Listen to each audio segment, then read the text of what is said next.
This Daily Bread Bible study is day 169 for Wednesday, June 17th, 2020, focusing on Psalms 73 through 77.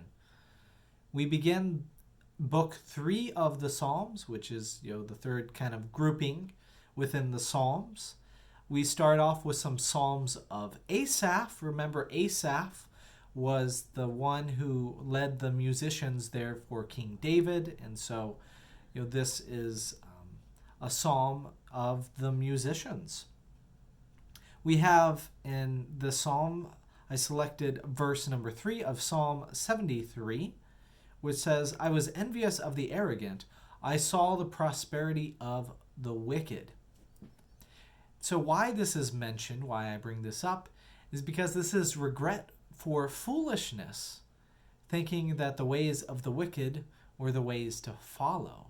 The rest of this, it was dismissing the ways of, looking at the prosperity of the wicked and realizing it's not really prospering at all. The wicked don't get away with the things.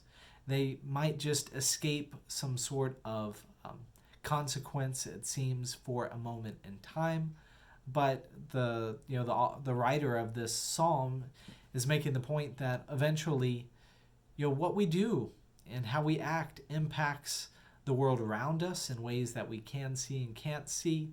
It impacts us and changes us and our heart, and it also changes our relationship with God as well too. And so, ultimately, this individual is talking about the ways in which that we need to be faithful to God and God's ways, and that God will both bless and have some consequence for when we don't follow in God's ways. So you don't have to be envious of those who seem to be prospering through wicked means. In Psalm 74, it's a maskil of Asaph. I selected verse 7 that says, "They set your sanctuary on fire. They desecrated the dwelling place of your name, bringing it to the ground."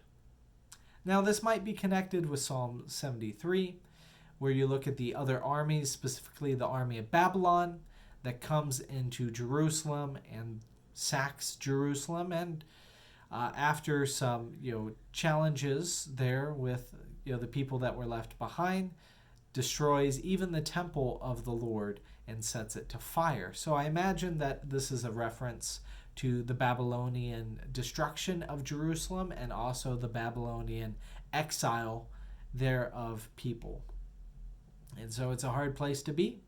It's something that happened for that and was very pivotal for that community of Judeans. They're the people of Judah, who especially who lived in Jerusalem, and as we'll see continued throughout the Psalms, that Jerusalem is an important symbol, an important city icon for the hope of the Judeans who get exiled.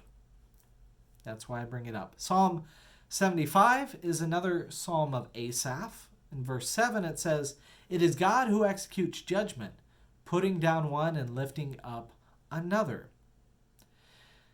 People can become very focused on which nation is the greatest, which king is the best king, which ruling power is the greatest. And here the psalm reminds us that God is both judge and king.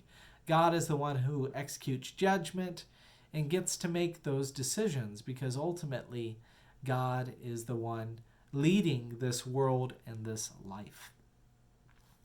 And so this is just a reminder to don't dismiss the power of God and the glory that comes with God. Psalm 76, it's another psalm of Asaph. It's a song here in chapter 76. This psalm in verse 4 says, "Glorious are you, more majestic than the everlasting mountains." And so, just like Psalm 75 says God is king and nobody really compares to God, this is another example of how God has no comparison here on earth. Not even the mountains, the majestic and glorious mountains that we see that are magnificent sights to behold, and something that cannot just be constructed by human hands. It would take probably more than a lifetime to try and construct a mountain of this, magnitude. And God, here in this, it's saying God's glory and God's majesty is even more majestic than this mountains, which are rather impressive for us as humans to look at. So nothing compares to God. That theme is continued. Now, the last one for today, another Psalm of Asaph, is Psalm 77. And I picked verse 11, which says, I call to mind the deeds of the Lord. I will remember your wonders of old. God has done a lot for God's community of, the Israelites and the Judeans. The God did a lot for, the people of Judah and Israel. And so there are many things to celebrate, and one of the ways to celebrate is to tell the stories of God's mighty acts. The most central mighty act in the Old Testament is, the Exodus. And, fitting example of the Exodus is the parting of the Red Sea. It talks in general about God's ability to be there over water, his control over rain and clouds, and all of this is within God's grasp, and this is how God chose to deliver God's people out of slavery in Egypt, is through the parting of the Red Sea. So may we remember the stories that are central in our lives. May this psalm reflect that God is the one to give glory and deliverance, and that God is, in fact, able to do great things here on earth. So in our joys and our sorrows, may we call out to God.